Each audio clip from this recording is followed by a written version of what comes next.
Hello and welcome back to Walk the Cinema podcast. It's been a while since we last had an episode. We kind of wanted to revitalize this podcast a little bit. We were getting a little, not tired, but just, we lacked interest, I guess. I don't know. We wanted to reinvent ourselves a little bit. Yeah, so we're reimagining the way you format our episodes. First of all, it's going to be 2 episodes a month.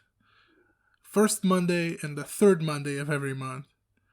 And they're going to be thematic episodes, or like we could focus on a director or focus on a subgenre or whatever. You'll get the hang of it, I guess. Yeah, but we're going to be basically covering more movies per month, even though we're only doing 2 episodes a month. Mm-hmm. And it should be more of like a learning opportunity, I guess. Right. To either like teach each other about a specific subgenre or giving a director a more in-depth look. So I think it'll be a lot more fun. In this episode, it's going to be a more loose format just to get us started, where we basically force each other to watch 2 movies each. Yeah. And we each picked one where we both rewatched it, and then one that was new to one of us. You know? So we'll have 4 movies this episode, and we'll go ahead and get started on that, I guess. So I picked 2 movies that are not only culturally significant to me, but I say to the general public, and we're going to first start off with Bring It On. Bring It On is a teen comedy that came out in the year 2000, and it really jump-started an entire franchise. There's a ton of direct-to-video sequels, including one that featured Rihanna. But Bring It On was the first of its kind. It stars Kristen Dunst and Gabrielle Union, who are pretty big names now. At the time, they weren't hugely popular, I would say. Gabrielle Union had done Clueless before this. But that was like her one kind of bigger movie, and Kristen Dunst, this was kind of her stepping into the limelight a little bit of people knowing who she was. But yeah, I made you watch this for the first time, and I felt like it was the only way I was going to get you to watch a Bring It On movie. They just don't appeal to me for obvious reasons. I didn't love it. I wouldn't even say I liked it. But I appreciated aspects of it, especially that it focused on the comedy, which I didn't expect. Yeah. I thought it would be more of a teen drama, more of like a sports movie, but no, they try to be funny, and I appreciate that. Yeah. I think like one of the things that a lot of people have criticized it for, especially at the time, I can think of Roger Ebert's review on it was basically it's a movie that is trying really hard not to be rated R, because it very easily could with some of its jokes and stuff. But they cut out those scenes that would make it R, so it just feels like a Nickelodeon movie that is trying to appeal to older teens, is like kind of the gist of what he was saying. See, I would think the criticism is that a lot of the language and the jokes haven't aged well. No, they have not. They're very of its time. They're not like something that would fly now. Yeah. I mean, it is a little bit raunchy, like this. Oh, it is, yeah. They make a lot of jokes that I would not expect them to do. Yeah. Especially for the target audience. Because there's no way they made this for adults. Yeah. It would be hard to sell me that this was made for adults. So there's a lot of sex implications in this. Yeah, for sure. But I say it's one of those comfort movies for me. And I think that a lot of women my age can kind of agree that this is one of those movies that we just kind of put on, and we know the plot, we know pretty much all the lines to it without even trying. And I think that this is like something that gets referenced a lot that you wouldn't necessarily think about, because like Thank You Next had by Ariana Grande had a scene from this movie like in her music video. And then there's this movie called I think it was called FU University or something like that. I don't remember what it was called, but it was in 2009, and it's a cheer movie, and it's kind of like making fun of other cheer movies, I'd say. And it references this too. So. This might be like, from the cheer perspective, relevant, but I feel like there's so many teen comedies from the time They're just better. Clueless, Mean Girls, 10 Things I Hate About You. Yeah. Which are like similar in a way, not about cheer. Yeah, they have the same vibe to me. But I feel like those are better, more memorable. I don't know. This is fine. At the end of the day, I'm definitely not the target audience. Right. But I didn't hate my life. It went by pretty fast. No, it is pretty fast. And this honestly isn't even my favorite Bring It On movie. It's definitely up there because it's the one that kickstarted everything. But my favorite was always Bring It On, All or Nothing, which stars Hayden Panettiere and Beyonce's sister, Sloane Knowles. And that's the one that has Rihanna in it. And basically they're like trying to win a cheer competition so that they can be in a Rihanna music video. That one's my favorite. And like they just came out with a new one in 2022, which is a Bring It On movie, but then it's also like a slasher movie. So it involves like cheerleaders being killed, which is something very new for the series as a whole, because all of them are kind of have the same raunchy feeling, I guess, where they make kind of sexualized jokes about teenagers.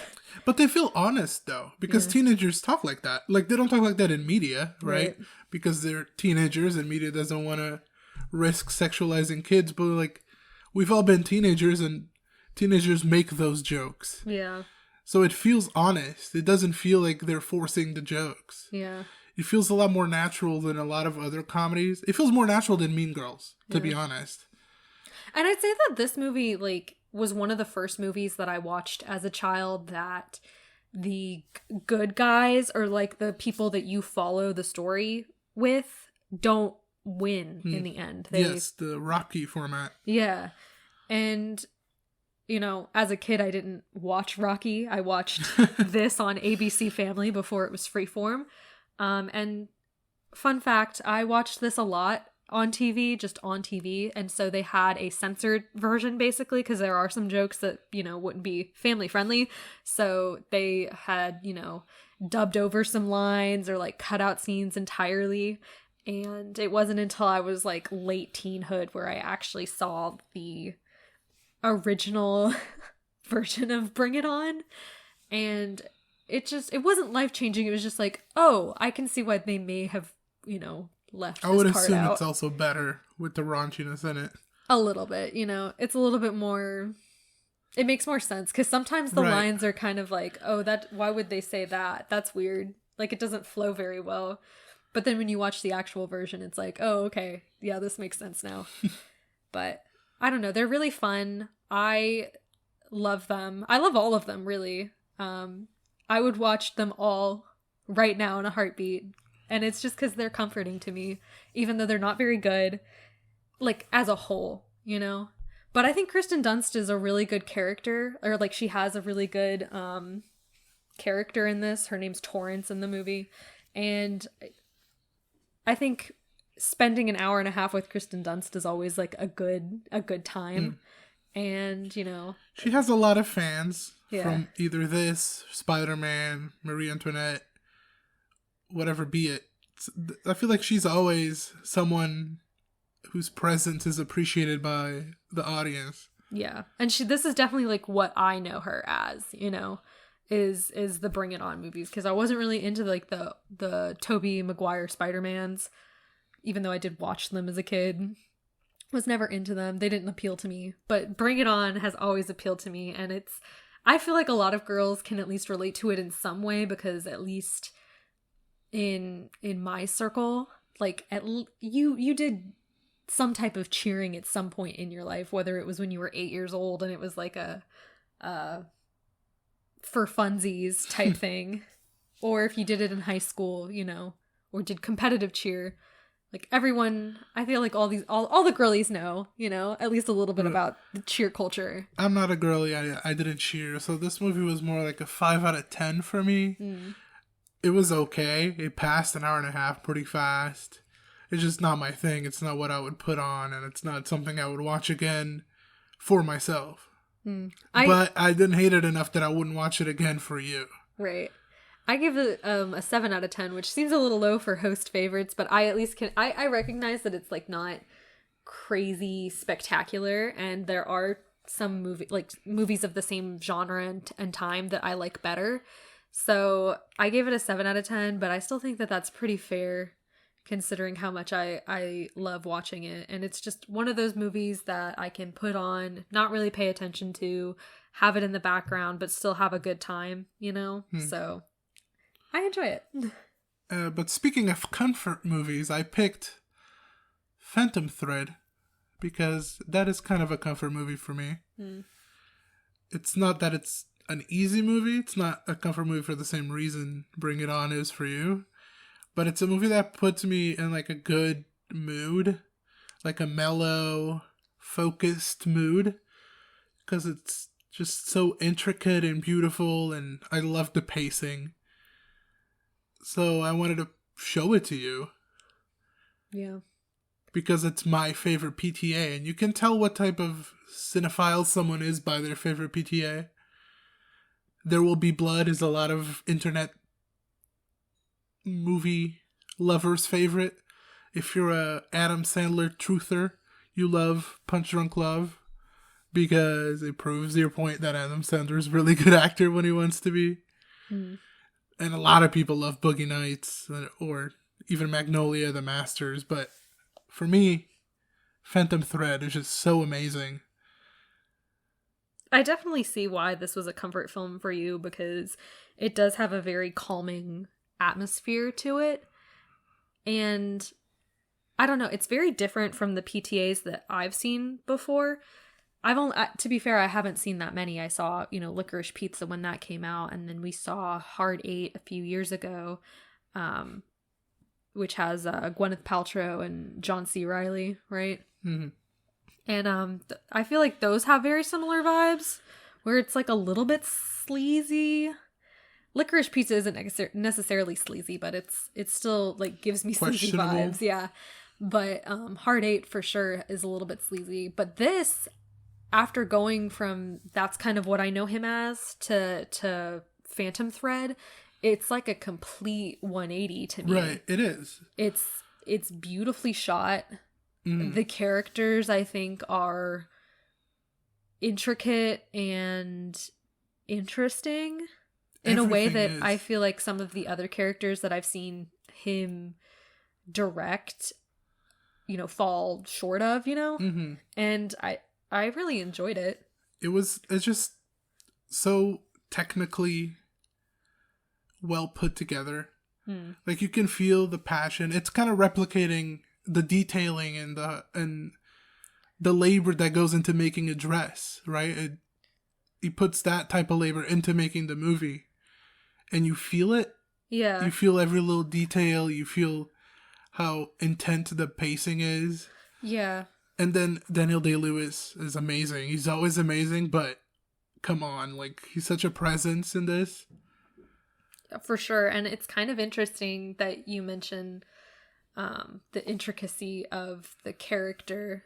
His name is Reynolds, our main character played by Daniel Day-Lewis. And it kind of makes me think of if P.T. Anderson was trying to also say something about like his work, because this is an artist directing an artist, or directing a movie about an artist. And in the film, Reynolds always stitches like a secret into his dresses. So it kind of makes you wonder, does P.T. Anderson like do the same with his movies? Is this how he views movie making?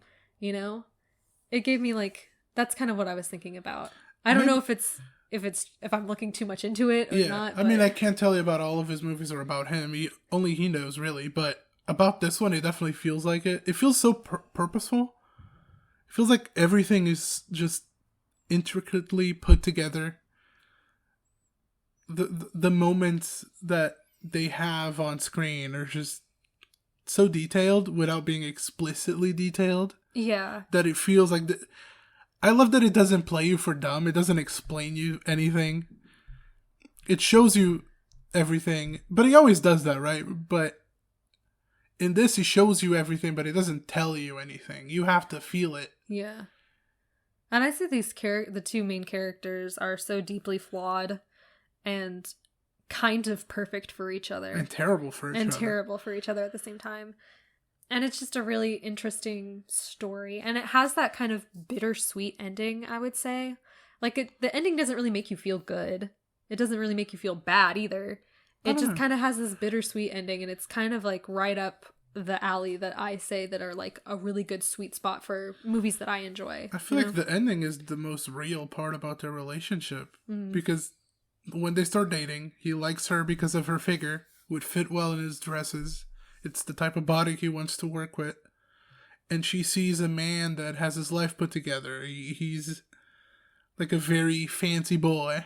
Yeah. And has reputation, and then she likes that she becomes an important part of his life. Yeah, she likes the feeling of being needed or wanted. Right. But that's kind of superficial in a way, where you could be wanted by anyone. Yeah. So it just happens that she was wanted by him, and she liked that, so she wasn't going to leave. Yeah. And he needed her to be his muse, so he wasn't going to leave. But at the end, it feels like an actual connection, where they're not using each other for those things. Yeah, I suppose so. She wants to just be with him, and he accepts that, and he gives up. I suppose, yeah. It's just I feel like the ending's just kind of bittersweet, because you do kind of realize that, yeah, this may be like the most real thing about their relationship, but it's also kind of like sad in a way. No, it's sad. It's one of those, like, you gotta do what you gotta do for love. Yeah. And if that's almost killing you so I can take care of you, so be it. And to be honest, this was a movie that I really had been avoiding, because I felt like I knew what was the plot, but then once I watched it, I realized I had no idea what the plot was about. Because I thought it was going to be a little bit more salacious, I suppose, because, I mean, that's kind of the vibe that I get from P.T. Anderson from the movies that I've seen. Right. Where, like, Hard Eight is about a prostitute, and this guy that, like, falls in love with her and wants to marry her and stuff. And then, like, Licorice Pizza is about, like, an almost 30-year-old woman having a relationship with a 15-year-old. I don't know. So I thought that this was going to be more along those lines, and it was going to give me, like, creepy vibes, because Reynolds is obviously in his, I don't know, 40s, 50s. And Alma, the love interest, is very clearly in her 20s, maybe early 30s, but there's a big age difference in the characters. And so I thought it was going to be more, like, not necessarily pedophilic, but kind of, you know? I mean, they play it really slow. He doesn't even show that much of an interest in having sex with her. Yeah. He does eventually. Yeah, but it's not as salacious as I thought it was going to be. No, he sees her as a muse. It's about his work, not about... It's about her body, but not about using her body for sex. It's about using her body to make the dresses. Inspiration, yeah. And the way that it's kind of built up, you kind of understand how they started their relationship instead of it being kind of like predatory, I guess. It doesn't feel predatory in the movie. And I kind of thought that was the point of the movie before I watched it. It's very soft and like soft. Patient. And I love it. The whole movie's soft. Yeah. And that's like, not that it's soft in a happy way, but it's soft in a calming way, where even if it's sad, it's not yelling. Yeah. And the music in this is really beautiful too. The music is incredible. Everything about this is incredible, especially technically. Yeah. The sets, nice. The dresses, this won an Oscar for its dresses, right? Costume design. No, it was really nice. Some of the dress, I remember there was a part in the movie where she's wearing a dress and I immediately said, I hate that dress. I hate it so much. And the character Alma's like, I'm not fond of this. I don't like the fabric. Well, that's part of the fashion house. Yeah. The Woodcock fashion house is that they're going out of fashion. Yeah. They're not evolving. Yeah. But then Reynolds says, oh, you don't have taste, or like your taste is bad. Maybe you have bad taste. And it's... Yeah, they're always bickering. Yeah. Because they're kind of not made for each other, right? Their personalities are not made for each other in a way. Yeah, for sure. So they bicker a lot because they don't see eye to eye. But I don't know. It's such a beautiful movie. And I don't want that type of relationship, right? Yeah. I wouldn't be with you here today if a relationship was like that. And his life seems exhausting, but it seems beautiful too, because he makes beautiful things and he spends his time looking for beauty. Yeah. And he's very like set in his ways, so he has a lot of control over his life, which is appealing, you know? But then that's not really conducive for a relationship, you know? You can't be selfish all the time if you want to be with somebody. Yeah, you can't tell someone how to butter their toast. Yeah. Literally, how to butter their toast. Yeah.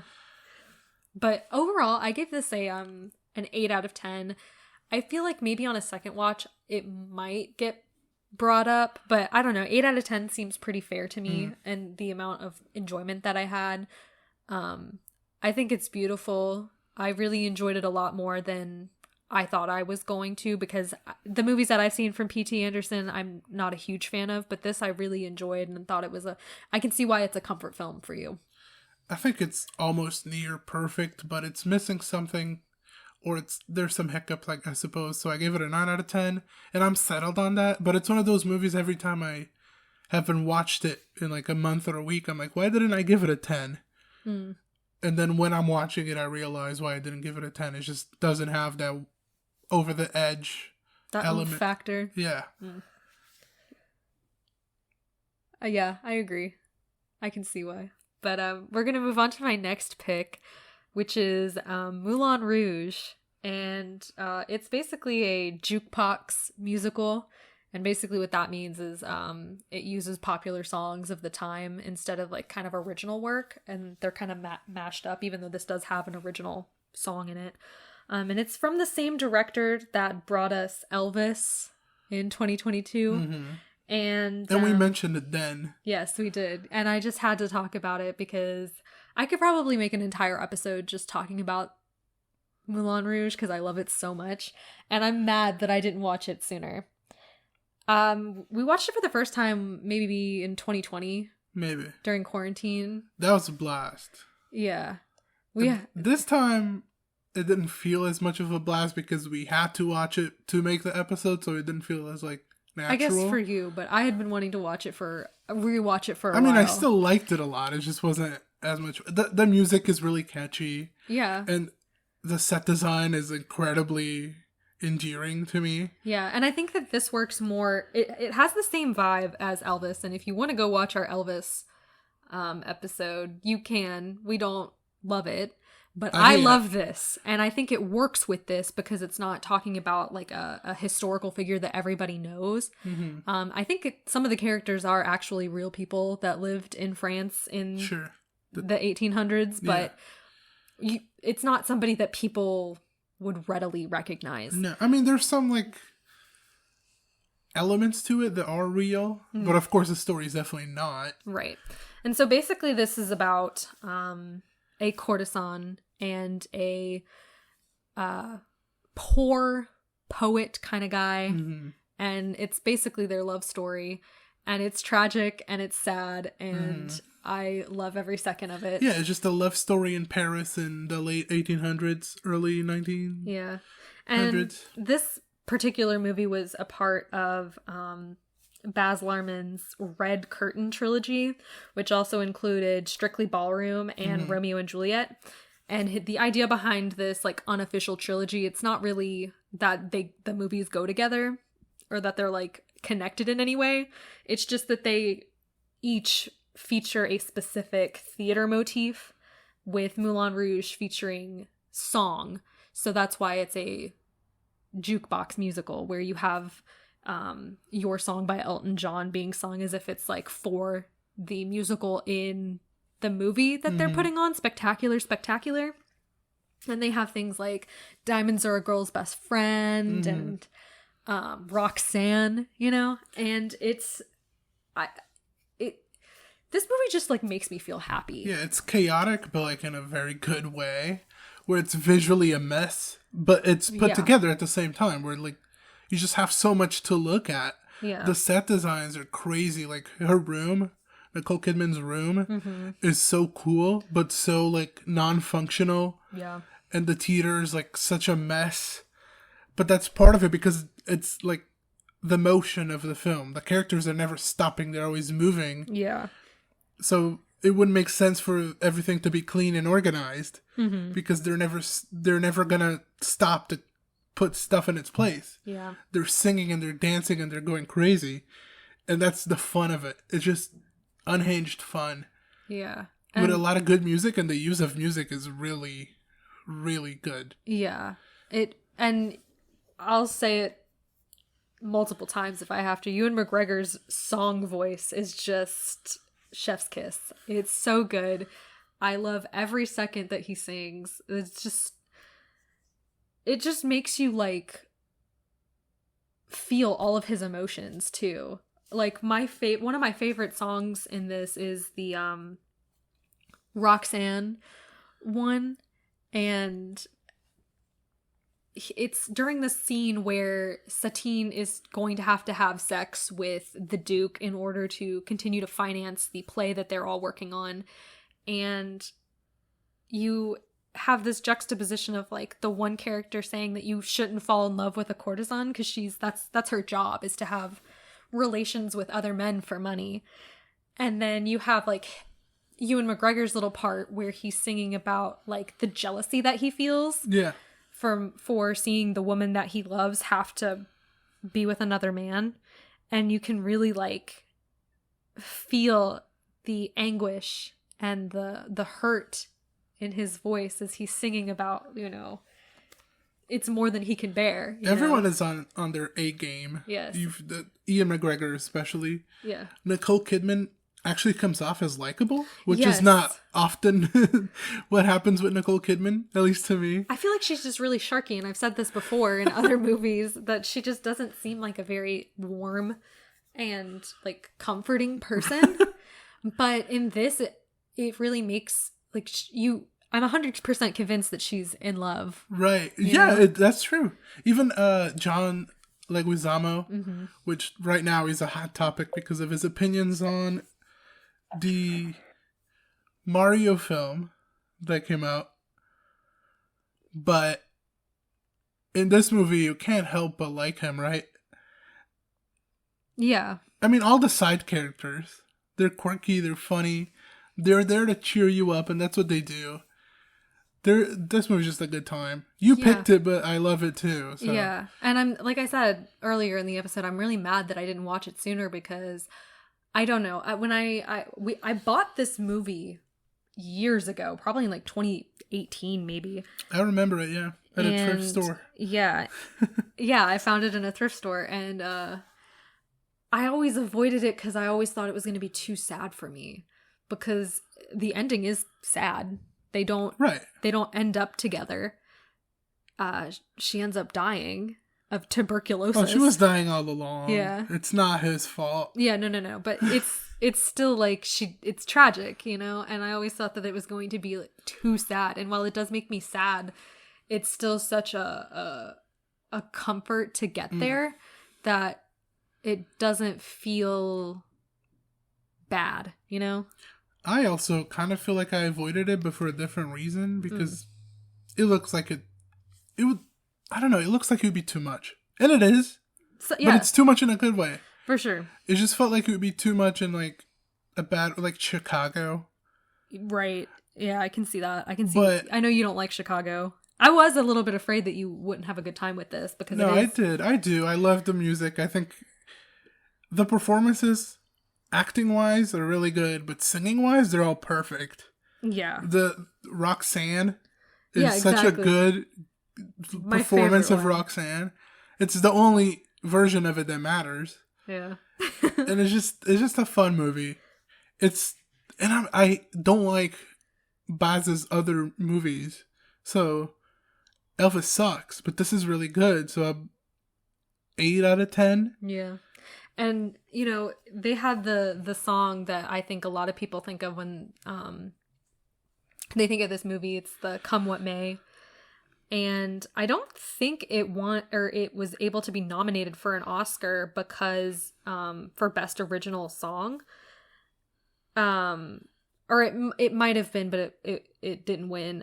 But basically it was like ineligible to actually receive the award for Best Song because it was originally written for a different film.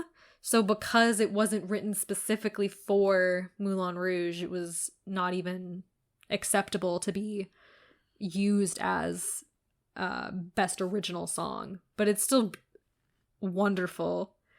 And I think that Ewan and Nicole Kidman's voices go really well together on this song. And it just, I love you to the end of time, come what may, Yeah, it's so beautiful. It's a hard movie not to like. And I gave it a 9 out of 10. I thought I was going to give it a 10 out of 10. But like you said with Phantom Thread, it just doesn't have that extra oomph to push it over to 10. But you never know. Maybe after watching it for the 7th time or whatever, like maybe it'll go up more. We change with time. The movie doesn't change. It's the same movie, but we do. Yeah. We change, and sometimes our opinions differ slightly. And another good thing that came out of this movie before we move on to our last topic is this movie gave us the song Moulin Rouge that featured Pink, Christina Aguilera. And I just remember blasting that song so much, even as a child, not even knowing that it came from I was going to say, it's one of those songs that's bigger than the movie, which is kind of rare. It is, and it's just a really fun... It's a really fun song. It's fun. Yeah, the movie's fun. That's the word of the day. Yeah. But I guess for the last one, my last pick... My favorite movie of all time. I've mentioned it plenty. I've gone on other shows to talk about it. It's Man Bites Dog. Yeah. I've seen this once before with you. Yeah, I forced you before and I forced you again. This is the movie I've seen the most in my life. Just straight up. Because I just adore it. I think it's just perfect in so many ways, and it's my favorite movie of all time. And I know some people say that it's hard to pick one best or favorite movie of all time because I don't think it's the best. I'm not lying to myself. I don't think it's perfect. There's even parts of it I don't like, and it's still my favorite movie, Yeah. But there's people that have a hard time saying, I have a favorite movie. It differs every day, or it depends on the mood. For me, it's this. And it doesn't change because it's good at so many things. Especially at being funny. Especially at acting. Especially at editing. Yeah. There's just so many things that I love about this. It's one of those movies that inspires me to watch more movies, to maybe make a movie, to... I don't know. It's a movie that changed my life in my perception of what movies were at a younger age. Late teenager, because this is not a kid's movie. Right, it's not. But I don't know, I saw movies as like, the Adam Sandler movies on TV, or the big action movies like Braveheart, whatever. And this showed me that a couple dudes with a camera and an idea can make a great movie. And this also affected other mockumentaries. Obviously, this is not the first. But it's one that was done with no budget by people that had no real career before this, right? They were students. They were film students when they made this. So it really proved that the mockumentary is a viable form of making a good movie and a cheap movie all at the same time. Yeah. And I think that this is an interesting film to talk about because a lot of people, when they watch this, they kind of get that it's a commentary on documentary filmmaking and violence, and kind of like, can you really be non-biased when you're making a documentary, or do you have to like co-sign on what's going on or influence the events that kind of take place? But in reality, one of the directors has said that it really wasn't supposed to be a commentary on any of those things. It was more so about using the documentary features. Yeah, but it was more so making a comment on filmmaking in general. It's a movie about filmmaking, because in their mind, they're saying that these filmmakers will do anything to get their movie made, including participate in serial killer activities. Right, and that's what they show you. But that also puts the question to the viewer, which might be unintentional, but it doesn't matter because the question is still out there. And I think everyone sees it, of where do we draw the line? Yeah. Where do we... Okay, if we let him kill this old lady, do we also let him kill a kid? Or do we help him kill a kid? Or do we help bury the body? Or do we help bury the body? Do we actually kill them ourselves? Do we take the money that he makes from this? So it poses those questions. And it kind of like questions you as the audience, like, where do you stop laughing? Where do you think it's sad? Where do you think it's funny? Because it's all sad, but it's all funny at the same time. Yeah, this movie definitely wrecked my brain a little bit, because there are funny moments, and then there's moments where I genuinely don't feel good watching it, you know? Yeah, and I think that's kind of a good effect that it has, where the criticism is that it's very graphically violent, but it has to be if it's going to pretend to be a documentary. Yeah, and I'd say that it's not necessarily super, super graphic. Like, I've seen more graphic things, sure. Right? I mean, the black and white helps with the blood, right? You don't right. Actually see red. But there's, like, a couple scenes where, like, it's just hard for me to watch. I mean, just because me too. I just don't like it, you know? I don't like what I'm seeing. I mean, there's scenes, especially the sexual violence scene. Yeah. I've seen this movie 20 times, maybe? Yeah. And it's still, like, I don't like that scene. Yeah. I don't like it. Not that it's a bad scene, but I don't like it, like, as a spectator, I feel uncomfortable. Which is what it's trying to make me feel. I feel like the whole movie is trying to make you feel uncomfortable. Yeah. But we build a certain tolerance towards violence because we grow up with violence, sometimes being played comedically, sometimes being played as a spectacle. Yeah, or like the true crime making a comeback type thing, where which there's a lot of criticism for that as well. Yeah, because, you know, whether you're into true crime or not, like, those people have families, and sometimes those families don't really want their loved one's death to be some type of game of Clue for you to try to figure out what happened to them, you know? And I think it is a fine line. This kind of, I mean, it's been mentioned that this preemptively makes fun of reality TV. Yeah. Or comments on reality TV before it happens. It also kind of comments on true crime before it happens. Where we're watching something that's portrayed as true crime. Yeah. It's portrayed as a documentary of a killer. And we're laughing. Yeah. So are we in the wrong for doing that? Yeah. And, like, again, like, they didn't intend for these questions to kind of come up. Which is crazy to me. They accidentally made a masterpiece. They just wanted to have fun. They did a lot of things on purpose really well. I like the use of sound in one of the chase scenes. Mm-hmm.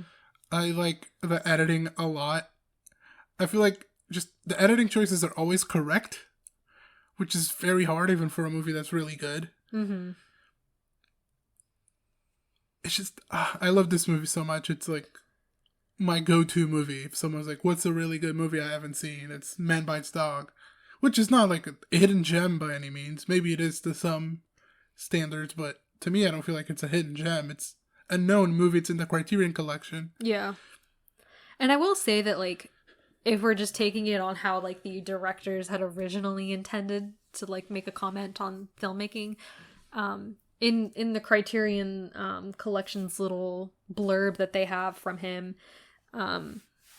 he talks about how this movie took, like, a year to make because they had to ask their friends and family to be in the movie, and they basically just used any and everyone that they could at any point that they could. And everyone plays themselves. Yeah.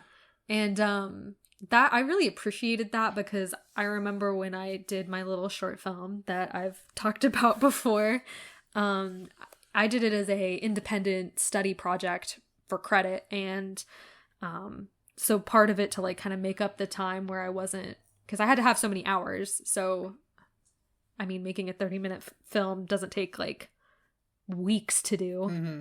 Kind of did. We kind of stretched it out. But, you know, to make up the hours that I needed for the independent study, I would, like, look at videos talking about, like, film, how to make a film, film theory, that kind of thing. And I always disagreed with some of the how-to videos, or these videos of people saying, like, this is how you make an actual film. And they, like, recommend not using your friends and family. Right. Because, like, it's not professional. Like, you need to if you don't have the financing, you need to figure out the financing. And let's be honest, most of the times they're right. Sure, but I mean, it's not to say that, like, but everyone has to start somewhere, you know? You obviously can make something really good. Yeah. You could just have a camera and a room and yourself, and you could still make something really good. One of my favorite Scorsese's, for example, is his critique of the Vietnam War with The Big Shave. Mm-hmm. It's just a man in front of a mirror shaving. And it's a great Scorsese short. And it took nothing to make. I mean, it took some things to make right. Right. But it could realistically be done in a day or two with 2 cameras and a director, a sound guy, and an actor. So this just goes to prove that you're right. You could use your family. You could have basically no money, or because they didn't have a budget in the traditional way where you have a budget and then you figure out how to use it. Yeah, they just kind of like they did just it. try to make more money to buy more film, to buy more fake guns, more fake blood. Yeah, and they had to be really intentional with their shots, because I think I read that they only could take like 5.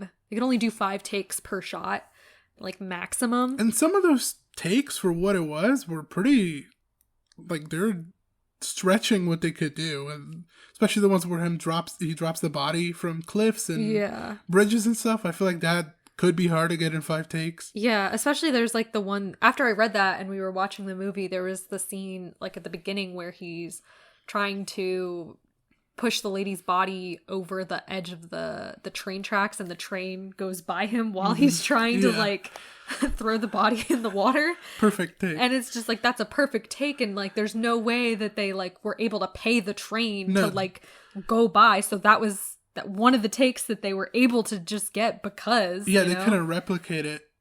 But I don't know. There's so many beautiful things about it while being such an ugly movie. Yeah. I know the people I forced to watch this. Mm-hmm. Pete from Middle Class Film Class. Yeah. Josh from Your Next Favorite Movie. They didn't love this movie. They hated the main character. They thought he was a terrible, annoying person, which he is. That's the point. Yeah. In my opinion. And I love Benoit Poelvoet. That's my flaw. I love all of his movies. That's not true, but I love him in a lot of roles. Right. I watched some of his movies as a kid, which were made post this, but they're more kid-oriented. And he's just family friendly, maybe a little bit more. He just makes me laugh. I think his type of comedy just makes me giggle all the time. Yeah. And his presence in this just completely carries, if anything. Of course, we're talking about all the technical aspects, the behind the scenes, but his performance by itself is worthy of carrying this film. Yeah, that's fair. I do like it. I don't think that I would seek this out, but like if you want to watch it, I'm not like 100% against it. You know what I mean? Always want to watch it. So it is kind of one of those films where I think that it's well done. I think it has comedic points and some of it's really interesting. And even though some of the kills kind of make me sad, there's one in particular that makes me, besides like the sexual violence one, which I just, that's something I just can't stomach anymore. Like just kind of in any sort of media, I just can't do it, you know? But another kill that makes me, I would say, unreasonably sad is the one where he visits the old lady and he just like spooks her to death. Yeah. He also kills the whole family, including a child. Yeah. I would say some of the deaths don't look too realistic, where he kind of just holds them and punches them a couple times and they succumb. Yeah, but it's like, it's what they could do. Yeah, and I don't begrudge it for that. And it's kind of like the grittiness of a real kill. Sure. He's a serial killer and he's killed a lot of people, but he's not 007, you know?